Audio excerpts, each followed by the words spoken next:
ምህላው እርፎ መረባ ይባላል።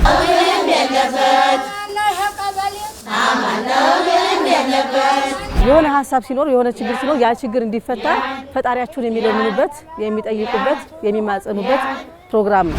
ኢትዮጵያ አማን ይሁን፣ ኢትዮጵያ አፍራ ትበብ ቢስሚላህ እንደሳ ይሄ ስርዓት በወሎ በእኛ በጣም ትልቅ ፍትህ የምናገኝበት እንደ ፍትህ የምንጠቀምበት እንደ ህግ የምንጠቀምበት ባህል ይሁን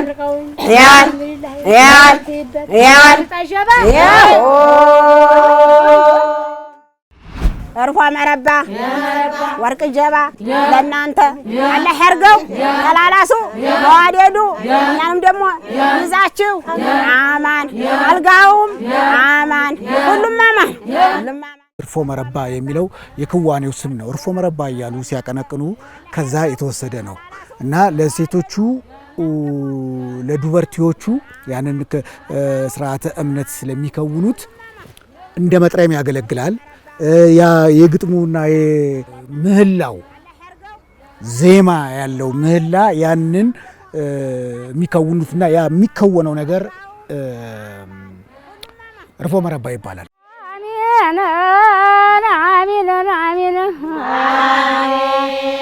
አሚን ብያለሁ አሚን ብያለሁ ግባ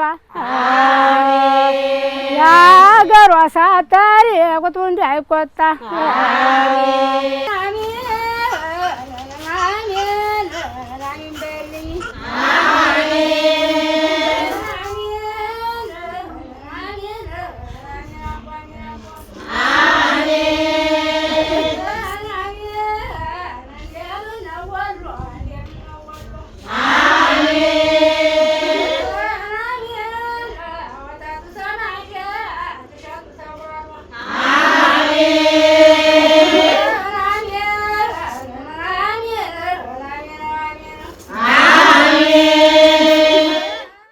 ሴቶች እናቶች በተለያዩ ቦታዎች ላይ በቤታቸው ሊሆን ይችላል ከቤት ውጪ ባሉ በአካባቢያቸው ያሉ ሰፋ ያሉ ቦታዎችን መርጠው እርስ በርስ ተገናኝተው የሚመራረቁበት አገር ሰላም እንዲሆን ተፈጥሯዊም ሰው ሰራሽም ችግሮች እንዲቀረፉ የታመመም እንዲሽር እንዲድን የሆነ ሐሳብ ሲኖር የሆነ ችግር ሲኖር ያ ችግር እንዲፈታ ፈጣሪያቸውን የሚለምኑበት የሚጠይቁበት የሚማጸኑበት ፕሮግራም ነው። በዚህ ሂደት ውስጥ ምን አለ? እርስ በርስ ይመራረቃሉ፣ ፈጣሪያቸውን ይማጸናሉ፣ ይጠይቃሉ። ሲጠይቁ ለራሳቸው ብቻ አይደለም ለከተማቸውም በጥቅል ደግሞ ያንን ችግር እንዲፈታ ከመፈለግ አኳያ እርስ በርስ አገራችን ሰላም ያርግልን፣ ጦርነትን አላህ ያዝልን፣ ፈጣሪ ያዝልን። ረሃብም ከሆነ እንደዚህ የሚመጣ ችግርም ካለ ከሚመጣውም ወደፊት ከሚመጣውም አሁንም ደግሞ ካለውም ችግር ያለውም ችግር እንዲፈታላቸው ፈጣሪ እንዲቀርፍላቸው ወደፊት ደግሞ ከሚመጣው በልአ ወይም ከሚመጣው ችግር ደግሞ ፈጣሪ እንዲታደጋቸው ጭምር የሚጠይቁበት ተማጽኖ ነው ወይም ጸሎት ወይም ዱዓ ነው ማለት ነው። የኛው ቤት የአላህ ቤት የሆነው መታረቁን ሰላሙን ይሃንጣልን ይድረስ ሰላሙ ቀን ላይ ሃንጣው ዘሬው መጀን ያው መጀን ዘሬው መጀን ሰላም በወሎ በእኛ በጣም ትልቅ ፍትህ የምናገኝበት እንደ ፍትህ የምንጠቀምበት እንደ ህግ የምንጠቀምበት ባህል ነው ይሄ ባህል ማለት ነው። አንደኛ ምንድነው ሰዎችን ሲጣሉ ዱበርቶች እንደዚህ በመሰባሰብ የሰላም አምባሳደር እናቶች አሉ እዚህ መሃል ማለት ነው። ሌላው እንደዚህ እየለመደ እንዲሄድ ነው አጃቢው ወጣቱ ምናምን የተቀላቀለው የሰላም አምባሳደር እናቶች ናቸው። ወጣቱ ደግሞ ይሄን ባህል ለማስቀጠል እየለመደ እንዲሄድ እንደዚህ ሰፋ አድርገን ነው የምንሰባሰበው እናቶች እንትን በሚሉበት ሰዓት ላይ ማለት ነው። እና አሁን ለምሳሌ የዛሬው የጸሎት ፕሮግራም ሁለት የተጣሉ ቀበሌያችን ውስጥ የተጣሉ ሴቶች ነበሩ። በጣም በክፉ ደረጃ ላይ የደረሱ ክስ ላይ ሁሉ የደረሱ በቃ በጣም በኃይለኝነት እንትን የሚልና ጸባቸው እስከ ቤተሰብ ድረስ ሊሄድ የሚችል ጸብ ያለባቸው የማህበረሰብ የሴቶቻችን ክፍሎች ነበሩ። ያው እነሱን እኔ እንደ ሰላም አምባሳደር እናትነቴ ለሰላም አምባሳደር እናቶች ነገርኩኝ። ያለውን ፕሮግራም ተሰባስበን ሌላውም እንደዚሁ እንትን ብለን የምሳ ፕሮግራም ምሳም እናዘጋጃለን። ያው ቡና አለ ተጣላማ ወሚታው ወሚታው ነው ሰነብታው ብለዋልና አይቅር በልሽ አይቅር በልሽ አይቅር በልሽ አሚን አሚን ለተለያየ ዓላማ ነው የሚከወነው። ለምሳሌ የዝናብ ድርቅ ምናምን ሲሆን ዝናብ እንዲጥል ምናምን እርፎ መረባ ይላሉ ወተው ማለት ነው። እንደዚህ ቡና የሚያፈሉባቸው አካባቢዎች አሉ፣ ከለል ያሉ ቦታዎች ምናምን አሉ። እዛ ተጠራርተው ሴቶቹ ለፈጣሪያቸው የሚያመሰግኑበት ነው፣ የሚወዳጁበት ነው። የራሳቸውን ሀሳብ ይለዋወጡበታል። የጸሎት ስርዓት ነው የሚያደርጉት። እዛ ላይ ቡና የቡና ስርዓቱ ተጠራርተው የሚያወሩበት ስለ አካባቢያቸውም በጎ ነገር የሚመኙበት ከፈጣሪያቸው ጋራ የሚለማመኑበት አጋጣሚ ነው። እናቴ አይነጥላም አይነጥላም ተቃያሽም ላይ ከቤትሽም ላይ ገለሌ ብለናል። እንደገና አደሽ 2008 ግጥም ዳር ግጣምሽ ግብአቱ ቡና ነው። በቡና ውስጥ ደግሞ ምን አለ? የተለያዩ ሳር፣ አሪቲ፣ አሽኩቲ ብቻ ባህላችን እንዲገልጹ የሚችሉ አሪቲ፣ አሽኩቲ ያሉ ጭስ አለ። የወሎ ጭስ ያ ጭስ ይጨሳል። ሴሪሞኒ በጣም እጅግ በጣም ደስ የሚል ሳቢ ማራኪ የሆነ በቃ አይምሮአቸውን ሰብሰብ አድርጎ ህሊናቸውን ሰብሰብ አድርጎ በደንብ አድርጎ ፈጣሪያቸውን የሚጠይቁበት ምንም ሌላ ዝባዝንኪ ነገር ሳያስቡ ፈጣሪያቸውን ባንድ ሰብሰብ አድርገው በአይምሮአቸው ሰብሰብ አድርገው የሚለምኑበት የሚጠይቁበት በዛም ደግሞ እውነት ለመናገር ፈጣሪም ያንን ሰምቶ እነዛ ነገሮች የሚጠይቋቸው ነገሮች መፍትሄ ሲሆኑ እናያቸዋለን። ለምሳሌ የታመመ ሰው ሲሆን ይገባሉ ዱዓ እናርግለት እንለምንለት ፈጣሪን ጤናው እንዲሰጠው እንለምንለት።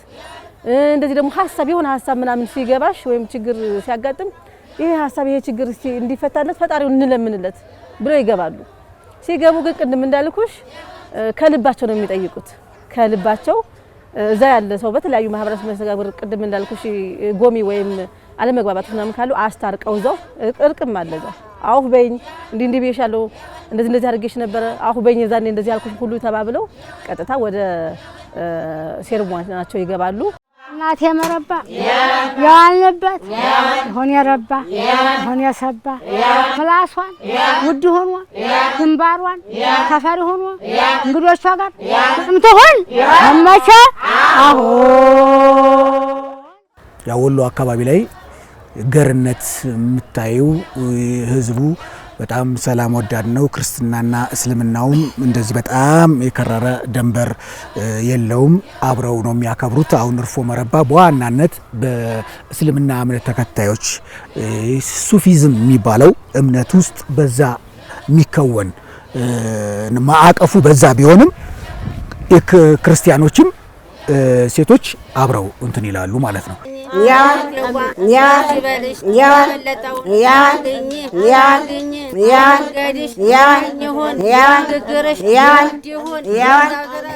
ይሄን ስርዓት ስናከብር እስላም ክርስቲያን ሃይማኖት አይለይም።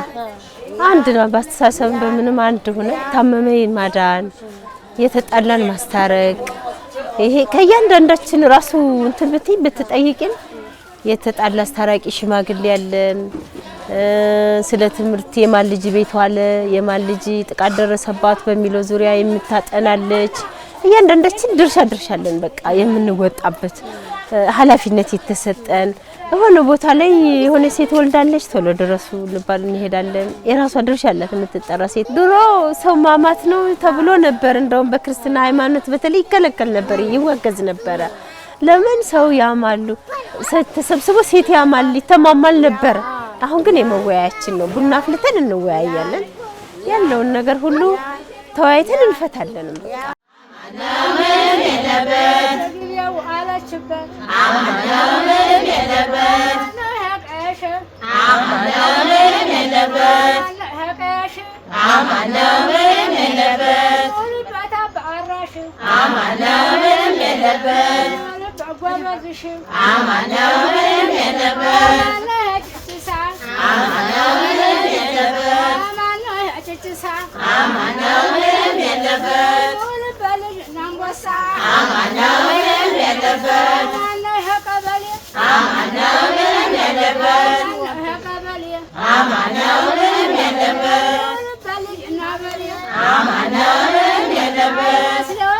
እቆየ አማናውንም የለበት እናትህ እቆየ አማናውንም አወል ጀባ ይባላል። ህፃኑ ይጤሳል። አማኒ ማንጀባ አዋ ጀነት የወለደች ጀነት ይግባ። ሀገራችን አማን ይሁን፣ ሰላም ይሁን፣ ሰላሙ ሁላ ለኛ ይሁን። ሁሉም ድልድል ይገባው፣ መንግስታችንም ደህና ይሁን። ይሄን ነው የምንለው። በየቤታችንም እንኳን ሌላ ቀርቶ እንኳን እዚህ ተሰብስበን ማለት ነው። ሀገር አማን ይሁን። ሀገር አማን ታልሆነ አንኖር። አልহামዱሊላህ እንዋደድ። ባልተቤቶቻችንም ውለው ይግቡ ይወቁልን። ለሴቱም ሴቱ ይለፋል። አሁን ሴቱ ለፊ ነው። ለሴቱም አባወራ ደህና ይሁን። ልጆቻችንም ይብጁ ልጅም ይብጅ እያልን ነው። ለልጆቻችንም ካይር ነገር ይፈጠርልን እያልን ነው ዱዓ የምናረግ። የቆየ ባህል ነው። በጣም የቆየ ከእናት አባቶቻችን ከበፊት ከጥንት ከጧቱ የመጣ ነው። ግን ከጊዜ ወደ ጊዜ ማህበረሰቡን በደንብ እጅግ በጣም ያስተሳሰረ እርስ በርስ እንዲደጋገፍ፣ እንዲረዳዳ፣ እንዲተሳሰብ አብሮነቱን እንዲያጎላ ከማድረግ አኳያ ሚናው የላቀ ነው። ይሄንን ያው በሀገራችንም በጥቅል ይሄ ሴሬሞኒ ወይም ይሄ ኩነት ይደረጋል። በዋናነት ግን ይሄ አካባቢ ይሄንን ለብዙ ነገሮች ነው የሚጠቀምበት። እንዳልሽው ፈጣሪውን መለመን ብቻም ሳይሆን ሰው ማንኛውንም ክዋኔ ከውኖ ወይም አንድ መንግስት ሰራተኛ ለምሳሌ የተለያዩ ስራዎችን ሰርቶ ሲጨርስ ሲደክመው ቡና ይጠጣል፣ ሪፍሬሽ ይሆናል። ያ ሳይንሳዊ ኢምፕሊኬሽኑ ነው ወይም ሳይንሳዊ አጠራሩ ነው።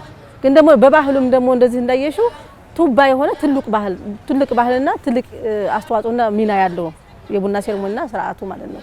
ይሄ ስርዓት አሰባሳቢ ስርዓት ነው። እርስ በርስ እንድትተሳሰቢ እንድትደጋገፊ የሚያደርግ ስርዓት ነው። በተለይ ይሄን የሚከውኑት እናቶችና ትላልቅ አባቶች ናቸው። ያ ደግሞ ያው እንደሚታወቀው ፕሮሲጀራሊ የሚደረጉ ነገሮች ስላሉ ነው። በውስጡ ፈጣሪያቸውን የሚለምኑበት እንዲለምኑ ሰብሰብ የሚያደርጋቸው ነው።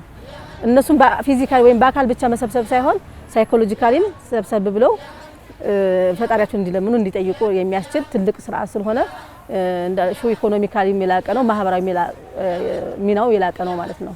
ይሄ ትውፊትና ባህል እየቀጠለ ነው ያለው።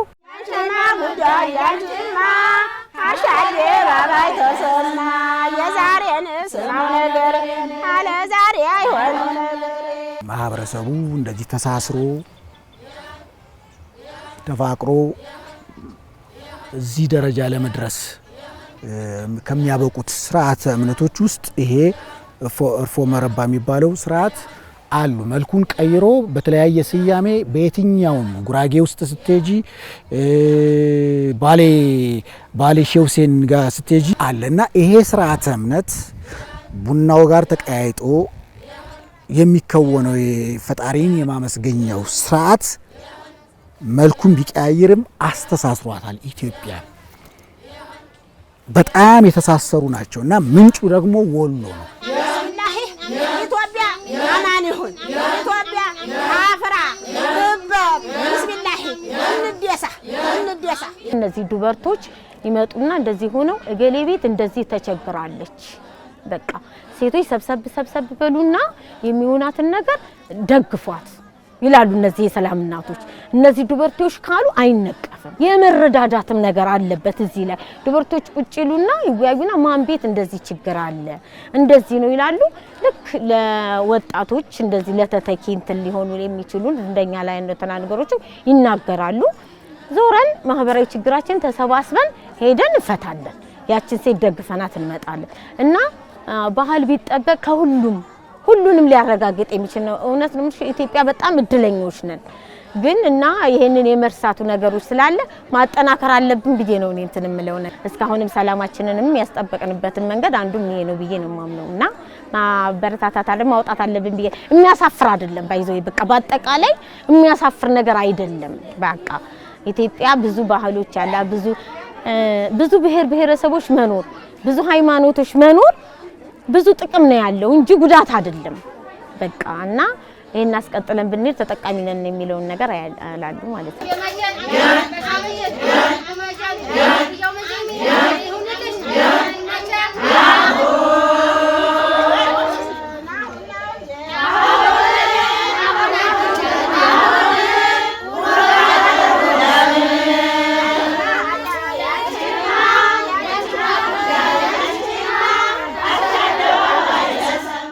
ሰው ይወለዳል፣ ያድጋል፣ ያገባል፣ ይወልዳል፣ ያው መጨረሻ ደግሞ ይሞታል። በእነዚህ ስርዓቶች ውስጥ ሁሉ እነዚህ ቁልፍ እናቶች በዛ ሁሉ ስርዓት ሂደት ውስጥ ክዋኔ ያቀርባሉ ማለት ነው። በሰርግም ጊዜ አሉ ይመጣሉ፣ ስትወልድም ይመጣሉ፣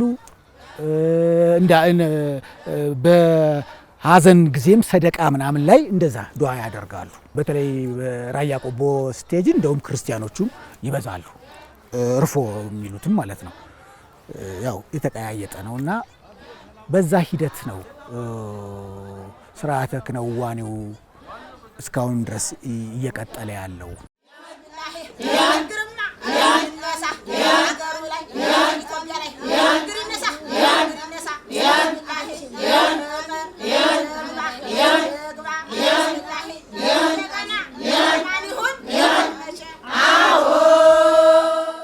ይሄ ባህል እያንዳንዳችሁ በእያንዳንዱ ክልሎች አለ። በሁሉም እንደዚህ በጎጃም በመንድን ብትሄጂ በጉራጌም በምንም እና እኔ ልምችለው እንደ ኢትዮጵያ ባህላችንን ብንጠብቅ በጣም ሰላም ማረጋገጥ እንችላለን።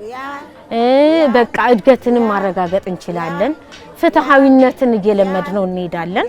ፍቅርን እየጨመርን እንሄዳለን የሚል ነገር አለ።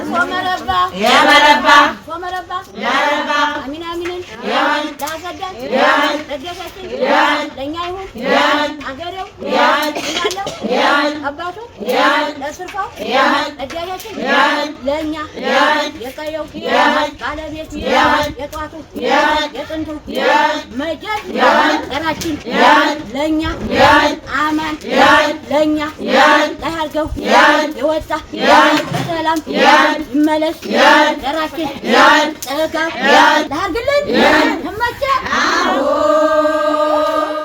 ወሎን ማየት የወሎን ሪቹዋል የስርዓተ እምነቱን ማሳየት ብዙ ነው በረከቱ፣ ለሀገራዊ በረከቱ ብዙ ነው። ሁሉም ሰው ከዛ አካባቢ በተለይ ቀናነትን ገርነትን ማየት መማር ይቻላል ብዬ አስባለሁ።